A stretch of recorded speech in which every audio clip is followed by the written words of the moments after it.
السلام عليكم ورحمة الله، ازيكم؟ يا رب تكونوا بخير. النهاردة هنعمل فيديو جديد هخلي فيه الليفت بطريقة سهلة جدا. هقولك ازاي تعمليه باللون الجميل ده وتفضلي محافظة على اللون البامبا بتاعه لاخر واحدة فيه، وازاي ما يطراش معايا ويفضل بنفس القوام بتاعه، لا يتهري ولا يغمق منك، ويفضل بنفس اللون لاخر واحدة في البطرمان. الكمية دي كلها كانت 3 كيلو لفت. انا عملت بطرمانات صغيرة هستهلكها، احطها في التلاجة، والبطرمان الكبير هستهلكه دلوقتي. هبتدي بقى ان احنا نحضر الليفت.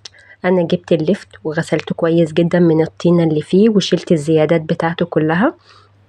انا هوريكي واحدة كده شلت الزيادات ازاي. شايفين الشعر اللي فيه ده؟ انا بشيله كده بالسكينة. اي زيادات في الليفت بشيلها، وبشيل الجزء اللي تحت اللي كان فيه العيدان ده كمان بشيله بالسكينة. وببتدي ان انا اقطع الليفت صوابع صغيرة، كأنك بتقطعي بطاطس بالظبط، بس صوابع صغيرة. انا كده خلصت الليفت معايا. انا لما جبت الليفت اتأكدت خالص جبته من واحد مضمون يخليني يجيب لي الليفت بتاعي مش شايخ من جوه، ويكون مليان كده ومش فاضي. واهم حاجة في اختيار الليفت ان انت تجيبيه نفس اللون كده، لونه بتنجاني غامق. طول ما هو اللون ده هيطلع معاكي نتيجة حلوة جدا. ما تجيبوش الليفت الفاتح ولا الابيض، هاتوا اللون ده هيطلع كويس جدا الليفت معانا وياخد اللون البامبا ده. شايفين انا بقطعه بسكينة كده عشان يعمل اشكال في الليفت. هقطعه الاول بسكينة عادية اللي هي هقطعه عادي كده طرنشات، وبعد كده هبتدي ان انا اقطع الصوابع بالسكينة بتاعتي اللي هي هتعمل شكل في الليفت. شايفين حجم الصباع مش كبير قوي، عملت اشكال كده في الليفت ظريفة خالص. هبتدي ان انا اخلص الكمية كلها تقطيع. احنا بقى نحافظ على الليفت ده، لازم نحافظ عليه في التلاجة. حطيه في بطرمانات ان هي تخش التلاجة. لما يقعد معايا في التلاجة شهرين 3 4 هيفضل بنفس اللون وبنفس قوام اللفتاية، مش هيتهري معايا ولا يطرى خالص، هيفضل كأنك لسه مخللاه دلوقتي. هو التلاجة هتوقف عملية التخليل بتاعة اللفت. انا كده خلصت كمية اللفت بتاعتي، كنت جايبة 3 كيلو لفت. خلصت الكمية كلها. شايفين لونه ده هو المظبوط خالص، هيطلع معايا النتيجة اللي لونها بامبا ده. انا جبت بطرمان كبير ومليت اللفت، هفضل امليه لفت كتير ومش هخلي فيه مكان خالص فاضي في البطرمان، لازم احط كله لفت. ولما احط فيه مية، المية هتخلي اللفت حجمه يقل. هفضل اضيف لفت تاني لحد ما اتأكد ان البطرمان اتملى معايا على الاخر لفت. هفضل ارج كده البطرمان عشان اتأكد ان اللفت كله نزل جوه، وهتك عليه بايدي كده لتحت عشان اتأكد. انا جبت فنجان خل، ده فنجان خل، وهجيب كوباية مية هضيف فيها 5 معالق ملح كبيرة.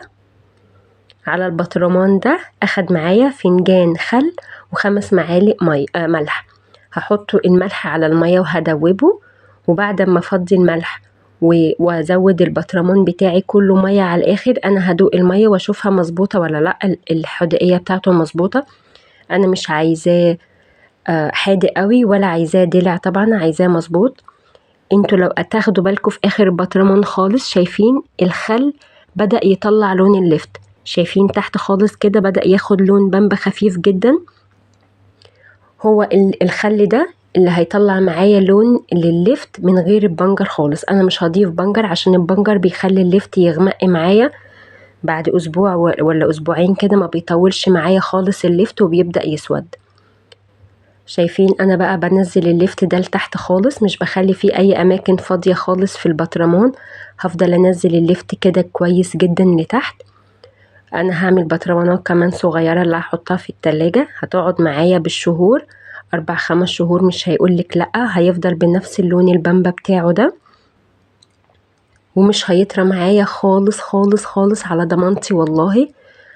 البطرمان ده انا هحط فيه نص فنجان خل، وهحط كمان فيه معلقتين ملح. يعني البطرمان الصغير ده اخد معايا معلقتين ملح وربع فنجان خل.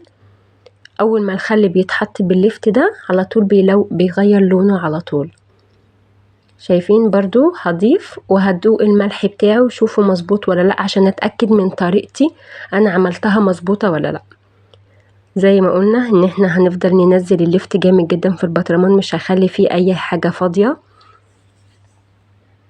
عشان اللفت اللي مش هيوصل له المية هيغمق معايا. البطرمانات عندي كلها اتملت على الاخر لفت، وبكده انا لما كان اللفت بيتخلل انا كنت بقلب كل يوم البطرمان من تحت لفوق كده برجه، عشان يفضل معايا الخل لابس المية طول الوقت. يعني انا كل يوم كنت بجيب البطرمانات دي وبرجها مرة فوق وتحت كده، وبسيبها اتخللت معايا في اسبوع. انا شقتي ساقعة شوية فبيتخلل معايا في اطول من كده على حسب جو المطبخ يعني. فبعد بعد ما اللفت بتاعي يستوي انا هدوقه، لو لقيته مظبوط مش ممرر يبقى هو كده استوى. البطرمان الكبير ده عادي هسيبه في المطبخ في درجة حرارة المطبخ، مش هيغير معايا. البطرمانات الصغيرة انا هحطها في التلاجة علشان تفضل محافظة على اللون البامبا ده، مش هيغير معايا خالص والله يا جماعة، على ضمانتي هيفضل بنفس اللون كده لاخر حباية في البطرمان. قولولي رأيكم في الكومنتات لو عجبكم الفيديو، وما تنسوش اللايك والاشتراك، والسلام عليكم ورحمة الله.